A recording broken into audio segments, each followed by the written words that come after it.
¿Me escucha claramente? Vamos a dar inicio a la clase. Sí, sí, se escucha. Bueno, perfecto.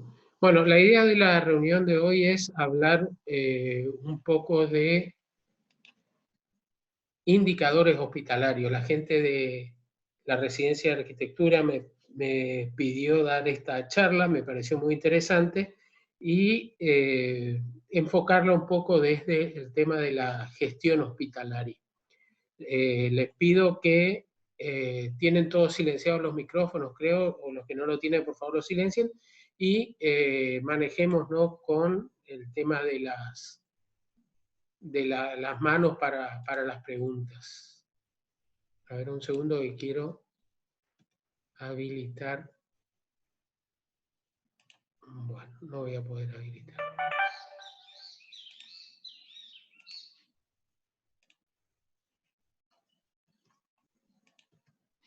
Ahí está. Bueno, vamos a dar inicio a la charla. La charla de hoy va a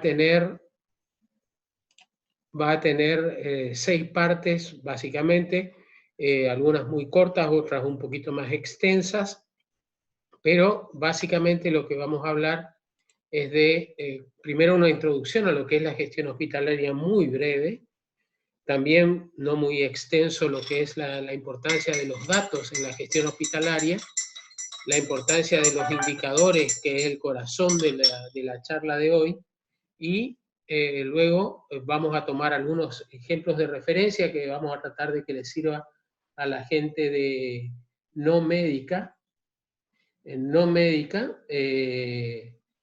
y cómo hacer un pequeño taller respecto a cómo vamos a construir indicadores y la estrategia de hacer el análisis.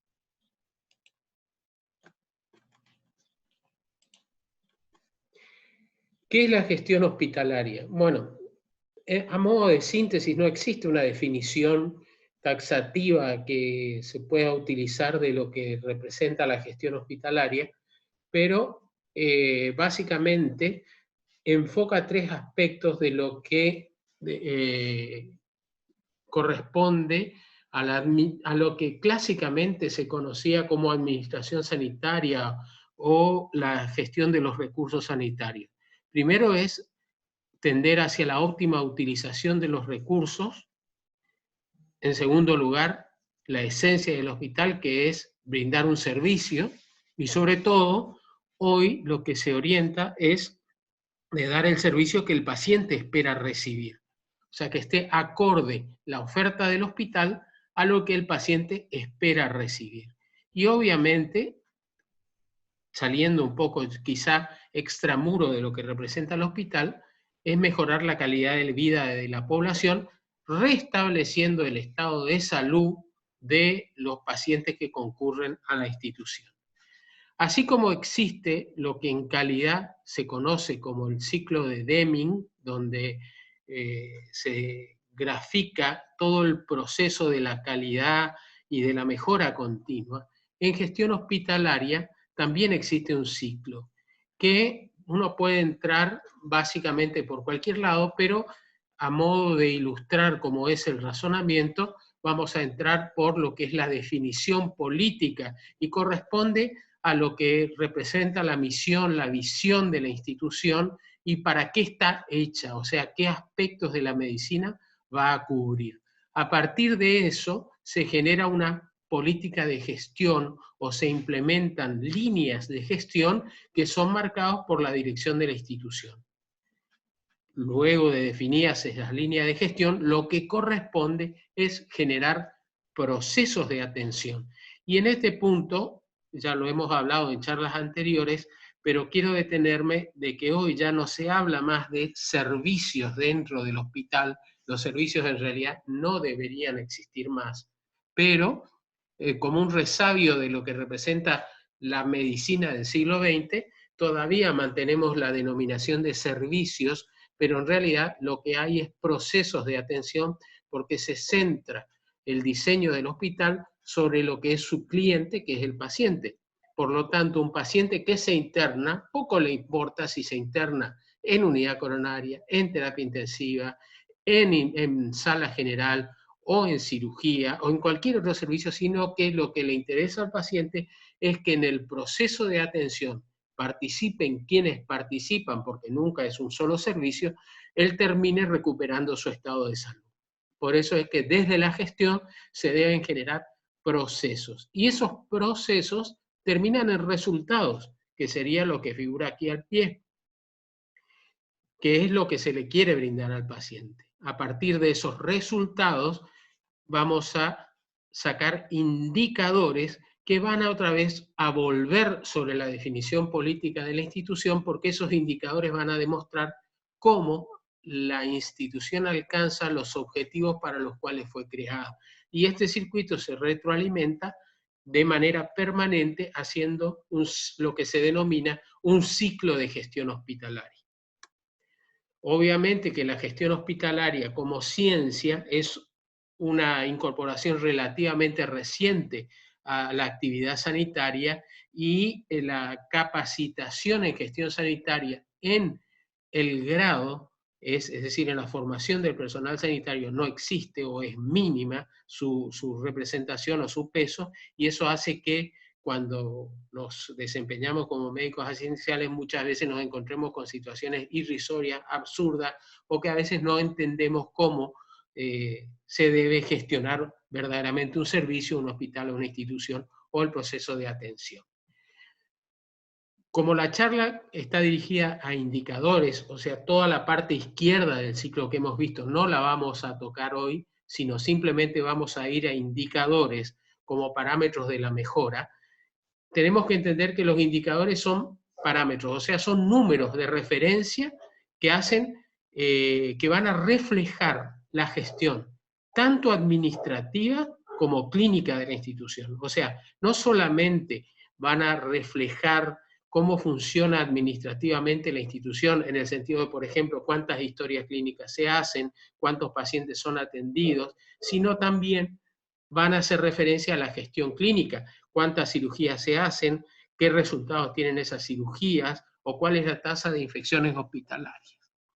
A partir de ella, de los indicadores, tenemos que generar herramientas que nos permitan tomar decisiones para mejorar la calidad de la institución. Y sobre todo, siempre tener en cuenta que tienen que haber en la institución indicadores que nos hablen de la satisfacción de los pacientes. Y aquí quiero detenerme un poco en la información, cómo es la gestión de la información en las instituciones de salud. Ustedes saben que no todas las instituciones hacen gestión y no todas las instituciones terminan generando una política de atención hacia sus pacientes. Y eso se debe a que, si miran el gráfico de la derecha, está representado una pirámide en la cual se parte de los datos y termina en lo que se conoce como inteligencia de negocios. Esto en realidad está tomado de lo que hoy se entiende a partir de la explosión de la web y toda la información que se genera cuando nosotros navegamos en Internet, que es la base de la pirámide, que son datos. De la forma en que yo tomo los datos, que muchas veces un dato solo es abstracto, no tiene representación numérica, ni representa más que un hecho aislado, cuando se juntan los datos de manera sistemática, se genera un recurso que es la información. Hoy, para gestionar cualquier institución, cualquier empresa o cualquier emprendimiento que se haga, el mayor valor que se puede tener de eso es la información. Llámenle ustedes una base de datos de clientes, por ejemplo, una base de datos de direcciones de correo electrónico, o si quieren llevarlo al hospital, la base de datos de pacientes, por ejemplo. Eso es un recurso que tiene muchísimo valor. Y a partir de la información se genera el conocimiento, y desde el conocimiento la inteligencia de negocios y lo que hoy se habla de las redes neuronales, inteligencia artificial, que serían la punta de la pirámide. Obviamente hoy muchas instituciones de salud no pueden salir de la base porque los datos no son recogidos de manera sistemática y con definiciones adecuadas, lo que hace que no puedan progresar en esta pirámide de el conocimiento o de la gestión de sus negocios. Los indicadores pueden ser cifras absolutas o cifras relativas. Las cifras absolutas son simplemente conteos, es decir, señalan una magnitud sin referirse a nada relacionado con ellos. Yo atiendo 13.000 pacientes por mes. La institución atiende 13.000 pacientes por mes. O cifras relativas cuando digo el 50% de lo que atiendo son mujeres, por ejemplo. Ahora, esas cifras relativas tienen que construirse siguiendo cierta metodología para que sean representativas y yo pueda, a partir del análisis de esa cifra relativa, compararme con otras instituciones. Esas cifras relativas pueden ser razones, se conoce como razón a un cociente, y esto es importante que lo entiendan y lo puse acá a propósito porque habitualmente hay confusión entre lo que es una razón y lo que es una proporción. Una razón es un número relativo en el cual el numerador no está contenido, fíjese que están resaltados en negrita aquí, no está contenido en el denominador, o sea, son cifras independientes, pero que su independencia tiene cierta relación. O sea, cuando yo hablo de sexo, por ejemplo, aquí en el ejemplo que se le pone de los casos de sarampión, estoy haciendo referencia a que la mayoría de los pacientes con sarampión son varones y que esa relación es 1.5 veces más, es decir, yo espero tener 1,5 veces más varones que mujeres en el caso del sarampión. Esto me permite preparar infraestructura, armar lo que vaya a requerir para la atención, considerando este aspecto. Es fundamental entender este concepto. Sin embargo, la mayoría de las veces en salud hablamos de proporciones. Y una proporción se define como tal cuando el numerador está incluido en el denominador. Por ejemplo, yo puedo decir que de los pacientes con sarampión, siguiendo en el ejemplo del cual veníamos, 6, que son los varones, sobre 10 representan el 60%. Acá yo consideré a todos los pacientes, pero saqué una parte que es la del sexo masculino, el cual lo colocó en el numerador. Cuando el numerador está incluido en el denominador, hablamos de proporciones. Y si ustedes ven, es un cociente en el cual el numerador es menor que el denominador, por lo tanto va a dar un número inferior a 1, lo que hace que uno deba multiplicarlo por una base de 10, de 100, de 1000, de 10.000 o del número que querramos para obtener un número más gráfico como un porcentaje con el cual uno lo maneja mejor y lo entiende más rápido, porque inmediatamente ya hace la abstracción cuando hablamos de 60%, no así cuando nos manejamos con proporciones brutas, 0, lo cual es más difícil por ahí para entender. Pero básicamente un indicador puede ser representado por esta fórmula, donde el numerador está en el resultado alcanzado, es decir, el valor que tenemos registrado, y en el denominador está el valor de referencia o el nivel de referencia, y a partir de ese cociente entre lo que tenemos, lo que hicimos, lo que encontramos, dividido por el resultado planeado, obtenemos un cociente, el cual lo tenemos que referir a lo que sea el valor histórico o el valor programado, para poder tener una referencia para compararlos. Esto es lo que, y más adelante lo vamos a ver, en mercadeo, en marketing, se conoce como benchmarking, que es decir, compararse con, aparearse con. Se toman los números de instituciones de referencia y uno se compara con ellos. Para construir, por lo tanto, un indicador, cualquiera sea, el indicador va a ser de complejidad variable, puede ser un recuento directo, puede ser una razón, una proporción o inclusive una tasa, o más sofisticados todavía cuando utilizan fórmulas más complejas, pero tiene que estar estandarizado. Y más adelante vamos a ver a qué se refiere con estandarizado cuando veamos un ejercicio práctico de esta situación. Si ustedes miran esta gráfica, lo único que pretende referir es qué características tiene que tener un indicador.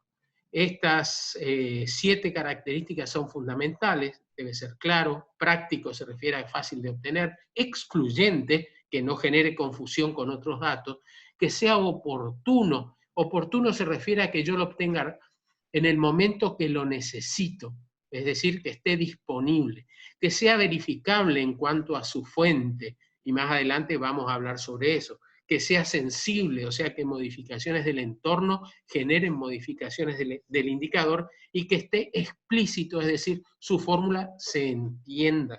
Eso es fundamental. Si uno lee los libros de texto, en general marcan 4 características básicas de esas 7 que deben tener mínimamente un indicador. La pertinencia, es decir, tiene que medir lo que se mide, debe ser preciso, entra un poco con esto de sensibilidad que mencionamos antes, oportuno en el momento adecuado y confiable, es decir, que no genere dudas al momento de interpretarse. Y si nos referimos a la pirámide que vimos antes, muchos de los problemas, si no le diría que casi el 90% de los problemas cuando hablamos de indicadores, está en el origen de los datos, que es un punto crucial y que muchas veces se menosprecia, en el sentido de que no se entrena al personal para la definición que se quiere dar. Por ejemplo, yo puedo decir, voy a analizar las úlceras por presión como indicador de calidad dentro de un servicio de internación. Y no defino de manera categórica, sino le digo al enfermero o a la persona que va, o al médico que vaya a recoger los datos, vamos a mirar las lesiones de piel provocadas por el decúbito. Eso puede ser desde un eritema hasta una tremenda úlcera por presión que esté abierta hasta el hueso, y su conteo no me va a reflejar qué grado de úlcera tiene. Y la persona que yo le mando a recoger el dato, si no le doy datos precisos, puede que no cuente los eritemas cuando yo quería contarlos, o puede que considere, por ejemplo, las úlceras por presión, que son agujeros directamente, como las verdaderas úlceras, y yo tenga un total subregistro. Y ahí está el tema de la confiabilidad, porque si yo tomo el dato como lo toma todo el mundo o con definiciones precisas, después me voy a poder comparar con otras instituciones porque la definición de mi indicador está bien hecha. ¿Cómo se clasifican los indicadores hospitalarios? Ustedes ven a la izquierda de la pantalla una tabla que dice naturaleza. En realidad, naturaleza, así está definido en la literatura, pero si ustedes miran lo que está listado ahí, son hechos abstractos, en el sentido de que la eficiencia, la eficacia, la efectividad son conceptos no materiales. La tabla de la derecha les muestra otros indicadores que indican resultado, que analizan resultado, proceso o estructura. Estas son cosas materiales. Por eso es que algunos autores separan los indicadores en indicadores abstractos o de calidad e indicadores de materiales como de resultado, proceso o estructura. Vamos a ver rápidamente los conceptos generales de cada uno de ellos. La eficacia se entiende como el logro del resultado. No importa el recurso, o sea, cuánto utilicé para lograr el resultado, no lo considera, y simplemente este indicador de eficacia me va a mostrar si el paciente recibió lo que esperaba, independientemente de si yo gasté fortunas, le puse muchísimos recursos humanos encima y tengo un despilfarro de recursos, por decirlo de una manera, para lograr el objetivo con eficacia en relación a la expectativa del paciente. Y esto se mide por encuestas de satisfacción. La efectividad mide el logro del objetivo, o sea, el resultado, pero considera los recursos económicos consumidos. Recursos pueden ser materiales, humanos, económicos, los recursos que gasto. Para ser efectivo, para tener efectividad, hay que acercarse lo más posible al uso óptimo de recursos para alcanzar el resultado. Y la eficiencia incorpora a los dos anteriores resultados, recursos, la calidad. ¿Por qué? Porque tiene, como dice ahí, un estándar de referencia. Y perdón, me corto por ahí porque me aparece de admitir a algunas personas. Y se consideran otros aspectos, además de alcanzar el resultado, cuánto o qué gasté para alcanzar ese resultado, ver la calidad del resultado en relación a los estándares internacionales. Siempre con indicadores lo que tengo que ver es básicamente la comparación con otras instituciones para poder analizar lo que estoy haciendo. Quizá lo que a nosotros nos resulte más familiar para el manejo del día a día son los indicadores que analizan estructura, proceso o resultados. Si ustedes ven, recuerden el ciclo de la gestión hospitalaria, estos indicadores básicamente están cubriendo 2/3 de todo el ciclo de la gestión hospitalaria, al analizar la accesibilidad, la disponibilidad a través de la estructura, el proceso, o sea, todo lo que se hace en el medio, y los resultados. Vamos a verlos a cada uno cuáles son. Los de estructura, a su vez, se dividen en dinámicos y estáticos. Los dinámicos podrían ser las consultas por egreso, la cantidad de transfusiones por altas hospitalarias, la cantidad de radiografías realizadas por consulta, los análisis de laboratorio en pacientes internados, en pacientes ambulatorios. O sea, son indicadores que hablan del trabajo del día a día de la institución y del movimiento que se va generando. Mientras que los indicadores estáticos por ahí tienen mucho más relación a lo que hace la gente de arquitectura o de ingeniería, porque analiza cuántos metros cuadrados por cama tengo, cuánto personal por cama tengo, cuántos enfermeros por médico dispone la institución. Fíjense aquí, tienen algunos ejemplos de los que la charla va a quedar grabada, les aclaro, después la pueden volver a mirar, por eso por ahí no les voy a compartir la presentación, pero la pueden obtener a través del grabado de la charla. Quizá la forma de dividir los indicadores de estructura en accesibilidad y disponibilidad nos represente mejor que lo que mostramos. La accesibilidad puede ser funcional en el sentido de disponer los recursos para responder a la demanda, el turno quirúrgico, la cantidad de rechazos que tengo de pacientes que demandan atención o la demanda no satisfecha, y el acceso económico, es decir, ¿qué posibilidades tiene económicamente la gente de llegar a mi institución? Mientras que la disponibilidad me va a mostrar los recursos de estructura, pero ya sea en recursos humanos como médicos, enfermeros, o la cantidad de quirófanos y demás que dispongo en la institución. Los indicadores de resultados, que serían los otros, están centrados en el proceso de atención del hospital. Es decir, me va a valorar la eficacia y la eficiencia de todas las prácticas médicas realizadas. Por ejemplo, podemos analizar a través de los resultados, ya sea la cobertura, analizando cuánto de las consultas que tenemos son efectivamente realizadas o de las que me solicita la comunidad. Puedo ver la eficacia a través de los resultados de los procedimientos que realizo, la eficiencia a través de los costos, cuánto me cuesta un paciente, que es un indicador muy importante, y el impacto, es decir, tasas de mortalidad, morbilidad hospitalaria y demás, que son otros indicadores extremadamente importantes. Y cerramos dentro de esta, como ven ustedes, la maraña que representa la interpretación de los resultados, de los indicadores, perdón, es amplia y hay muchísimos.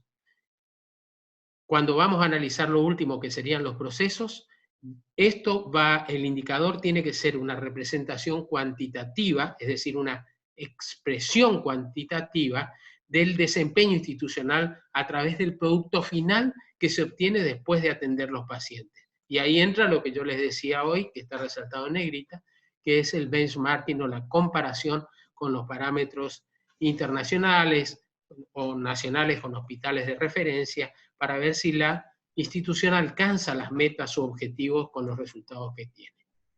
Por ejemplo, de procesos, indicadores que reflejan procesos de atención, típico, la demora en la asignación de un turno, cuántas ecografías se hacen por cada consulta, cuál es la tardanza efectiva de atención, el porcentaje de consultas por la guardia o la emergencia, etcétera. Hay varios, hay muchísimos. Los vamos a ver algunos ejemplos nada más.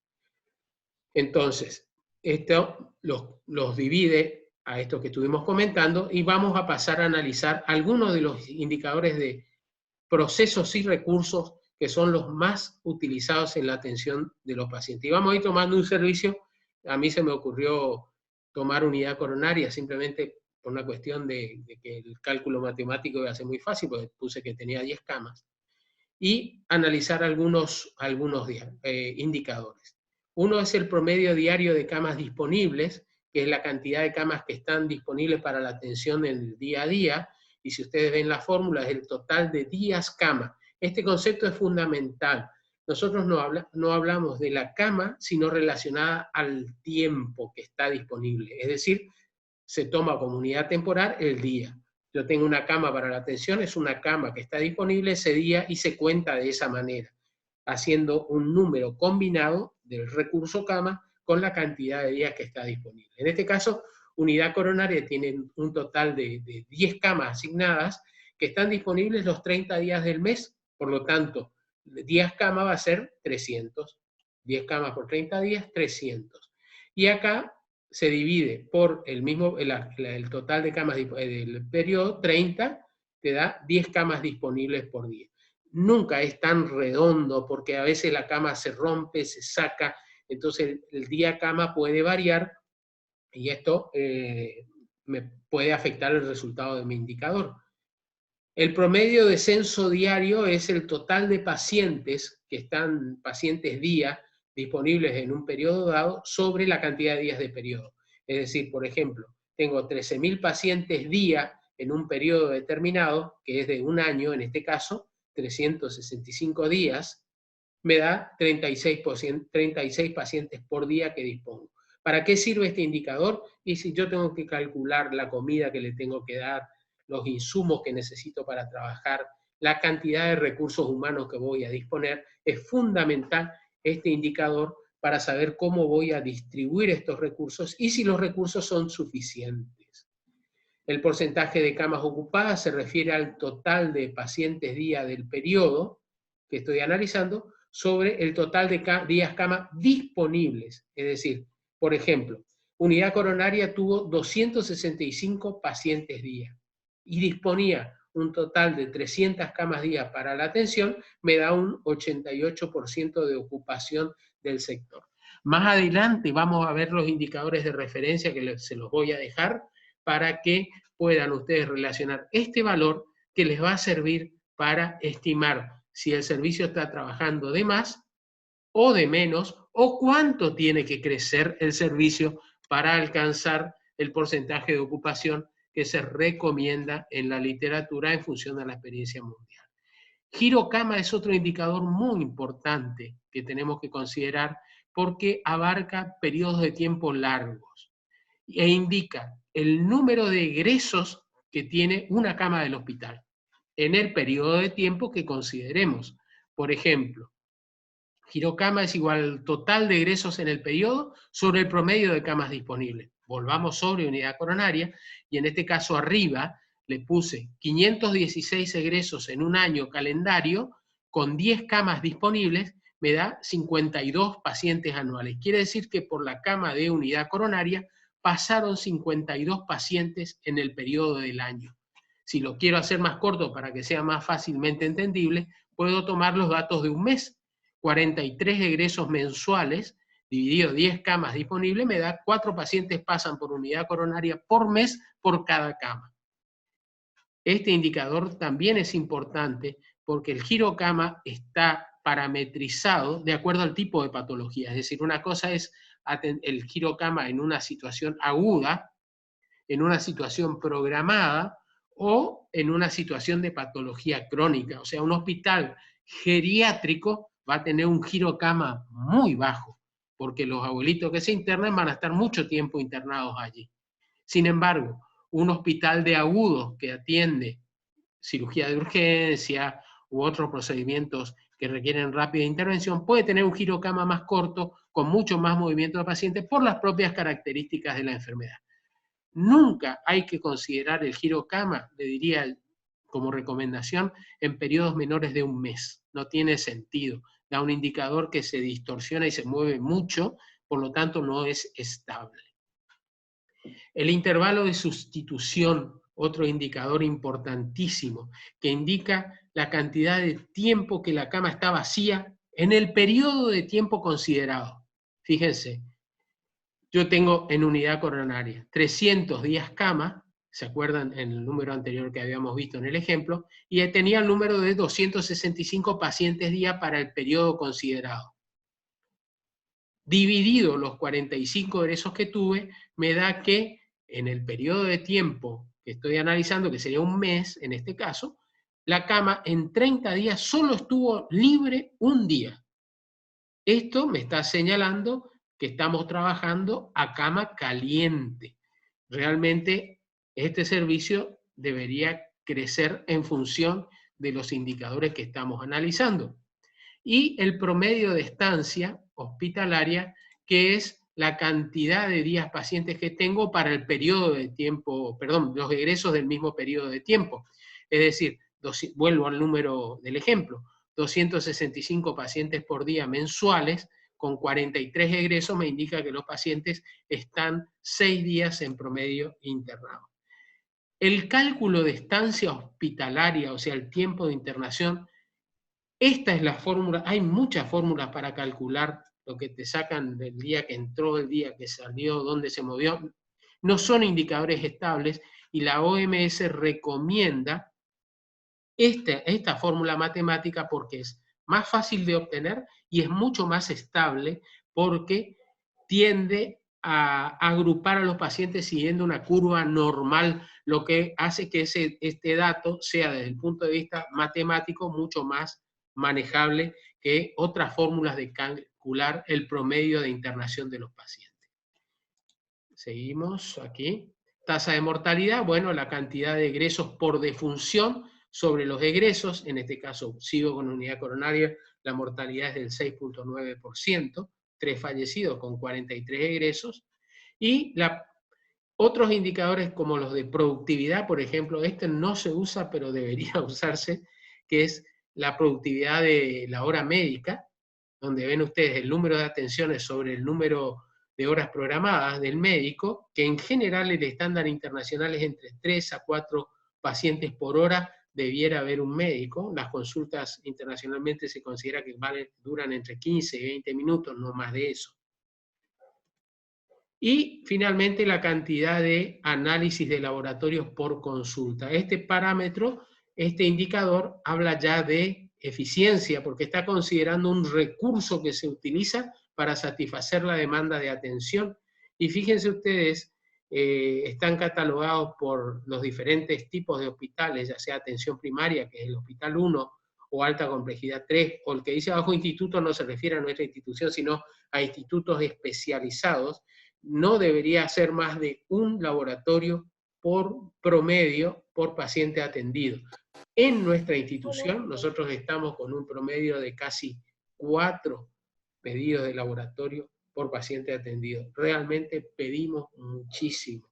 Y si uno lo analiza, tanto en internados como en ambulatorios, va a ver que hay un pedido redundante de análisis de laboratorio, que muchas veces no tiene sentido hacer.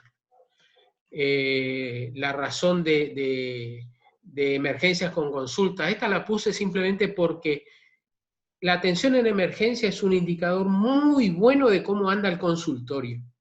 Si el ratio, como está ahí, y esta es una razón, o sea, un ratio, porque fíjense ustedes que el numerador no está incluido acá, sino que acá yo tengo las consultas en el denominador, tengo las consultas programadas, y en el numerador tengo otro dato que son las consultas de emergencia.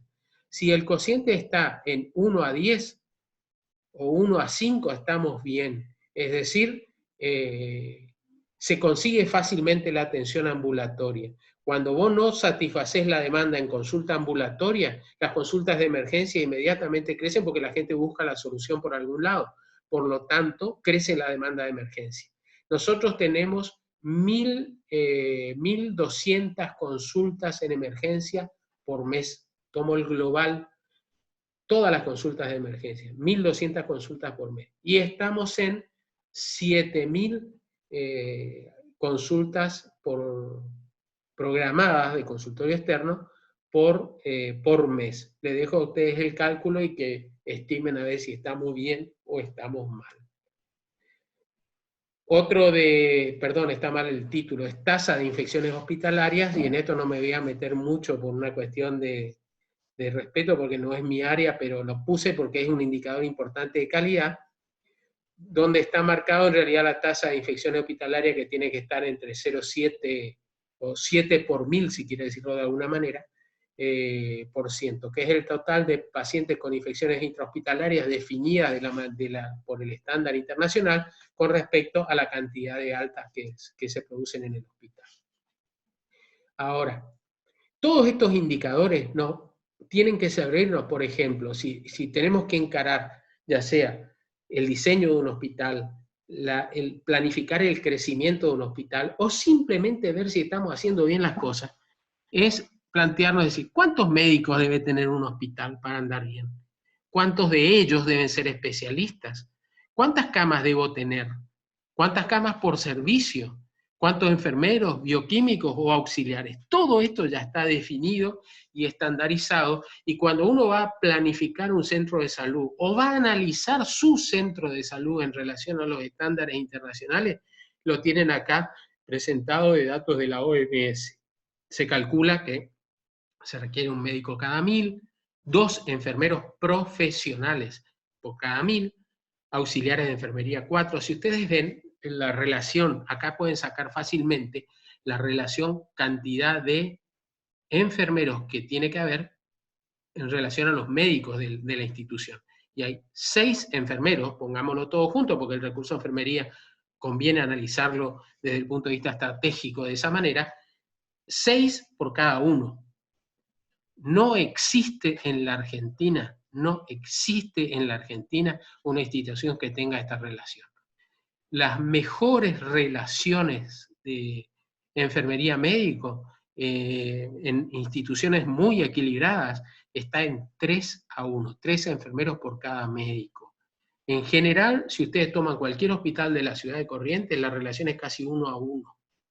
1:1, una barbaridad. Bueno, después tienen odontólogos. STSU en estadístico quiere decir el técnico de estadísticas sanitarias, técnico superior universitario en estadística de salud, y la cantidad de camas que en general para hospitales generales, que es lo que dice ahí, incluyendo obstetricia, es 3 a 4 cada 1000 habitantes, y excluyendo obstetricia, una sola. A modo de síntesis, fíjense ustedes cómo debe pensarse o cómo debe analizarse una institución de salud. Para poblaciones de menos de 25.000 habitantes, 2 a 3 camas por cada 1000. Hasta 100.000, 3 a 4 camas, y poblaciones mayores de 100.000, 4 a 5 camas por cada 1000 habitantes de la población. Corrientes tiene, creo que estamos en torno a los 600.000 habitantes. Hagan la cuenta cuántas camas necesitaríamos para satisfacer la demanda de la población y vean, como tareas para el hogar se los dejo, si realmente estamos bien, estamos mal o qué es lo que nos está pasando. Según el uso, cualquiera de ese diseño a partir de la cantidad de camas del hospital se distribuye en 10% para emergencias, 60% para adultos y 30% para niños. Y ese de adultos, ese 60%, tiene que ser distribuido según servicio, en este otro lado, de la siguiente manera. Si ustedes ven, más o menos tenés 20 a un poquito más, en el caso de la medicina, esa distribución de camas. O sea, si vamos a pensar una institución de salud o un servicio, podemos a partir de estos datos estimar qué dotación le tenemos que poner, tanto de camas como de médicos, de enfermeros, también existe para administrativos, o sea, está todo previsto. Si ustedes ven, la tasa de ocupación debiera estar entre los valores que están acá mencionados. Nosotros, si analizamos el caso de unidad coronaria o nuestra institución, el Instituto de Cardiología, que estamos arriba del 90%, realmente debiéramos estar en el 75% como peor de los casos de ocupación y estamos arriba del 90%. O sea que nuestra institución realmente queda chica para lo que necesita la comunidad en este caso. Lo que se recomienda cuando ustedes van a analizar un servicio o un recurso es construir este tipo de tablas. Hay un manual, yo se lo pasé a la gente de arquitectura, que trae todos los indicadores que recomienda el Ministerio de Salud Pública, y armarse una tablita como esta de indicadores, donde yo analizo en este caso particular el ejemplo de camas, y pongo todos los valores, promedio diario de camas ocupadas, porcentaje de ocupación, el promedio de estancia, el intervalo de sustitución, el intervalo de rendimiento, el índice de rendimiento, el girocama que estamos mirando, y obtengo un valor y lo interpreto. De esa manera yo puedo hacer un análisis acabado de la explotación de los recursos del hospital, y puedo hacer una programación mucho más racional de los recursos que dispongo para tal. Pasando al otro punto, les voy a mostrar rápidamente cómo se arma un indicador y cómo se lo gestiona, porque en realidad por ahí pensamos que, bueno, hacer un indicador y mira, toma este numerito, vamos a juntarlo todos los meses, vamos a ver qué nos sale y vamos a tratar de gestionar. Y en realidad el proceso es bastante más complejo y uno debiera tomarse un tiempo, porque el tiempo que se invierte en la planificación se gana en los resultados. O sea, todo el trabajo del medio puede ser inútil si el tiempo que invertí en planificación es insuficiente y el resultado es malo. Y lo peor que hay es hacerle perder el tiempo a la gente. Básicamente, para construir un indicador hay que seguir estos 8 pasos que están acá. Primero, conocer el contexto de la institución. ¿Y por qué está conocer el contexto de la institución? Y lo van a entender porque si la institución es perdónenme la expresión, pero es un despelote, ni se gasten en seguir los 8 pasos que siguen, porque realmente si la institución no tiene claro qué es lo que hace, no vale la pena gestionar, porque gestionar el desorden genera más desorden. Después, definir qué medir. Armar el indicador poniéndole un nombre, qué fórmula y la unidad de medida. Definir los instrumentos de medición, establecer las líneas de base y las metas que queremos alcanzar y cada cuánto tiempo lo vamos a medir. Finalmente, validar ese indicador y monitorear o evaluar los resultados. Cuando ustedes van a mirar, y yo al final de la charla les voy a dar una pequeña encuesta que se hace en las instituciones antes de ponerse a trabajar sobre esto para no perder tiempo. Básicamente, todas las instituciones debieran tener una misión, debieran tener una visión de lo que van a hacer, objetivos estratégicos de la institución, líneas de acción, estrategia, que serían los procesos, proyectos, planes, y definidos sus recursos, actividades, productos y servicios. Esto, antes de ponerse a trabajar, debieran sentarse y definirlo, porque le va a generar toda la política de trabajo de la institución y le va a permitir generar indicadores de calidad y establecer un plan de trabajo razonable. Y esto no solamente es aplicable a un hospital, puede ser aplicable a un servicio, a una dependencia, al laboratorio, radiología, imágenes, ecografía, etcétera, etcétera, y es fundamental antes de empezar a trabajar en calidad. Como ejemplo, le voy a tomar el caso de laboratorio, hacer un indicador extremadamente sencillo, y vamos a ir mirando paso a paso. Se construye primero lo que es una matriz que tiene los títulos que están en amarillo allí, donde yo defino el objetivo estratégico, el objetivo de calidad, el objetivo del proceso de laboratorio, cuál es el producto y lo que voy a medir como indicador. El objetivo estratégico, bueno, ahí lo tienen redactado en texto, que dice óptima atención médica de los pacientes. El objetivo de calidad es satisfacer las necesidades, obviamente, con productos de calidad. Utilizar el proceso del laboratorio de alta complejidad, y el producto final es el resultado que yo le entrego al paciente. El resultado, el análisis que el paciente me solicitó, se lo reporto. Y eso es lo que voy a medir al final. Esta ficha que ven acá es lo que se arma como una ficha técnica de indicadores, donde, fíjense, tengo un código que es el nombre que le voy a poner, la versión y la fecha. Después pongo el proceso que voy a analizar, que es el proceso de apoyo diagnóstico y terapéutico del caso del laboratorio. El nombre del indicador, porcentaje de muestras procesadas oportunamente en el laboratorio.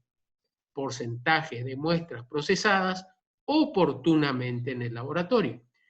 ¿Qué tipo de indicador de todo eso, esa maraña de cosas que yo le dije anteriormente? Uno de eficiencia. El objetivo, determinar la eficiencia en el procesamiento de las muestras que ingresan al laboratorio como apoyo diagnóstico de la institución. Fórmula, número de muestras procesadas oportunamente sobre número de muestras recibidas.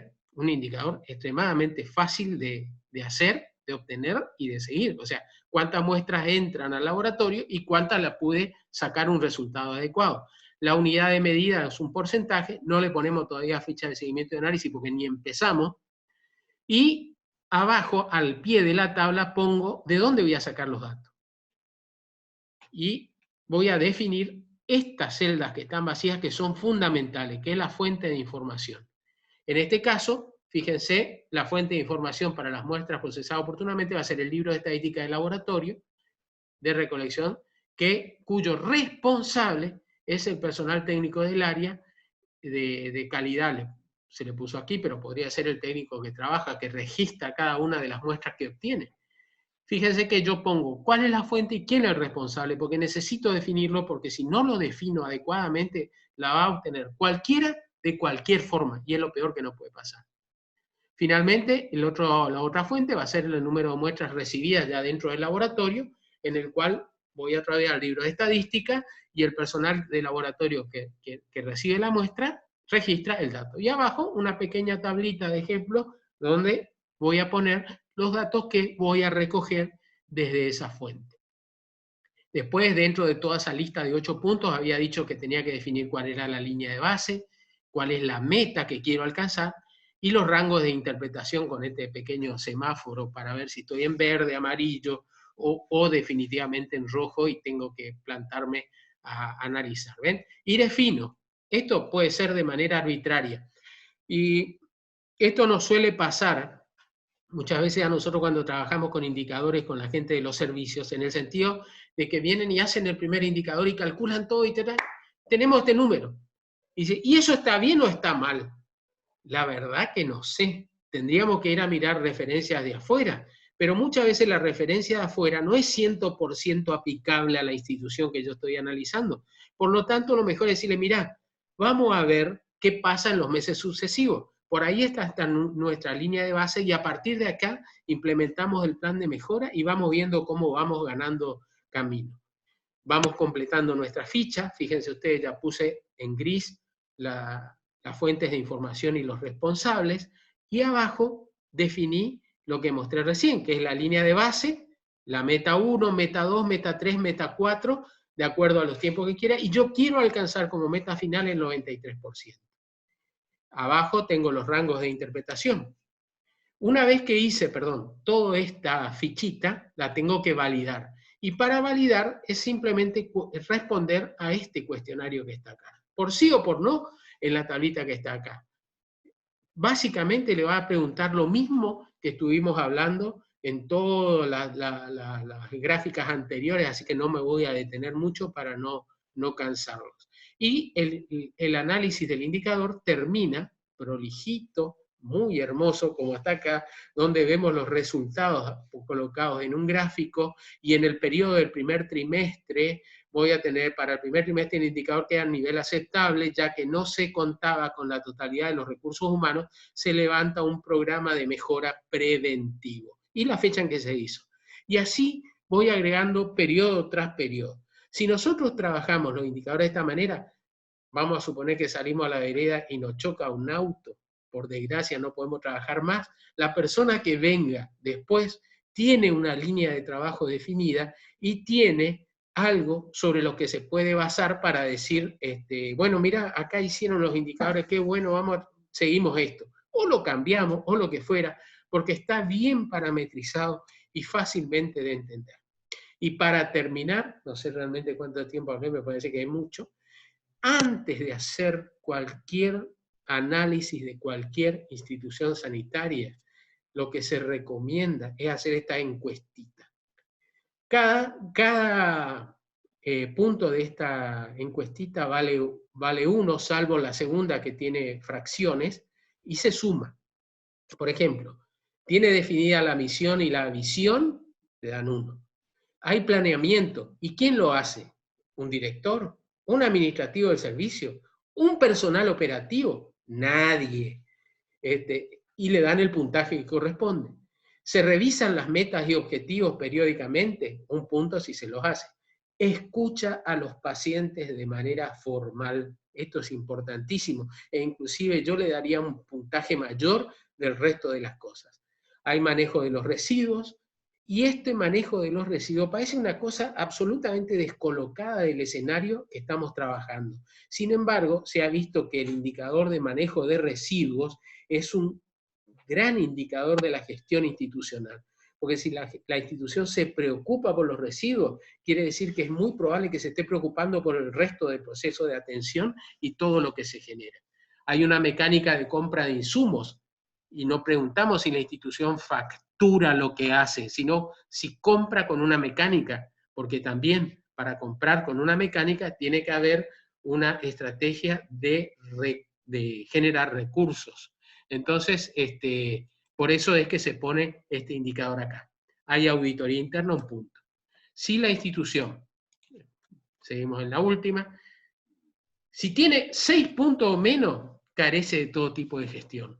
No vale la pena trabajar con indicadores porque realmente no hay procesos, probablemente no haya procesos, probablemente no haya definición política, probablemente van a perder el tiempo. Y si quisieran establecer una política de mejora, si un director de hospital lo llama y le dice, che, queremos mejorar, ¿verdad? Ah, no, mirá, lo que primero tenés que hacer es definir cuál es la política de tu institución y qué vas a hacer. Definir objetivos, definir la misión, definir la visión. Si tiene 6 a 8, tiene una gestión mejorable y vale la pena entrar y revisar. Es el punto en el cual, el punto medio de la curva, en el cual podemos obtener mucha ganancia trabajando con ella. Si es más de 8, tiene buena gestión, y 9 a 10 ejecutan realmente gestión de calidad.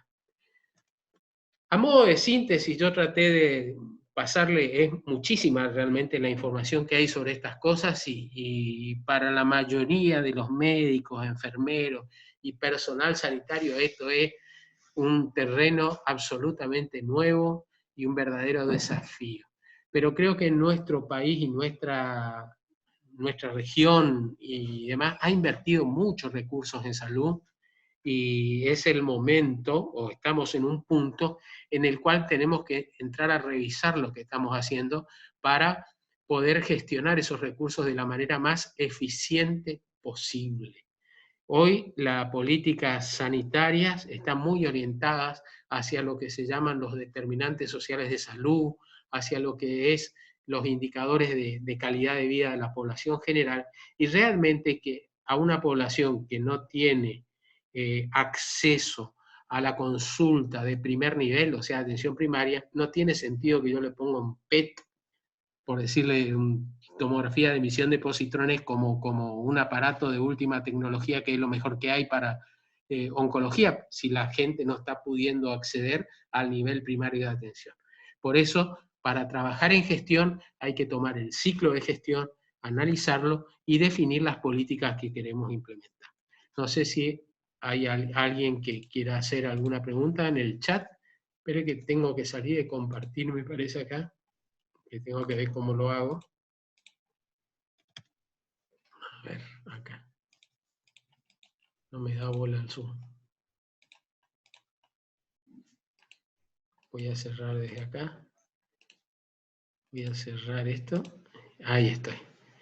Bueno, no sé si alguien quiere preguntar alguna cosa, o los dormí a todos.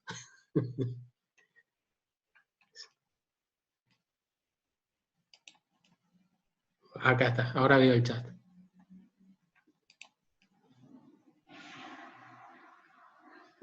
Sí, acá preguntan si cuántos administrativos. En general se considera que deben existir 4 administrativos por cada 1000 habitantes, o si quieren referir de esta manera, 4 administrativos por cada médico en cualquier servicio. Y si ustedes lo analizan en el sentido de que por ahí el médico no tiene un horario fijo de trabajo, puede trabajar un domingo, un sábado, o puede trabajar un feriado, el administrativo sí tiene un horario, una jornada laboral que respetar, y por lo tanto, por eso se requieren 4 administrativos por cada médico operativo. Esa es la relación aproximada. Si quieren, yo después les paso la información bibliográfica respecto a eso. A ver si hay algo más. ¿Qué indicadores maneja el ICC? Bueno, para ponderar el nivel de satisfacción del paciente, hay un indicador que se modificó recientemente, que es una encuesta de satisfacción, que la que lleva adelante eso es la licenciada Margarita Santoro.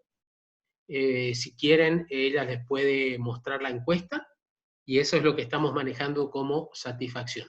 Y para indicadores de calidad y de estructura, les sugiero que le pidan a la gente de sistemas que le habilite la página del TDA, que está disponible en la institución, donde están resumidos un montón de indicadores que lamentablemente no todos miran, pero que nos muestran desde la cantidad de consultas que, para decirle como dato ilustrativo, desde la cantidad de consultas que se hacen por mes, la cantidad de consultas que hace cada médico por mes, e inclusive la demora en la atención que tiene cada médico para pasar los pacientes de la sala de espera, o inclusive el grado de llenado de la historia clínica electrónica por cada médico. O sea, hay muchísima información. Tratamos de que esta información se recoja de manera sistemática, o sea, sea siempre de la misma forma, y tratamos de gestionar ese volumen de información grande que tenemos. Bueno, muy bien, muchas gracias a todos, y posteriormente les van a pasar el link para que puedan asistir a la charla que se grabó. Muchas gracias.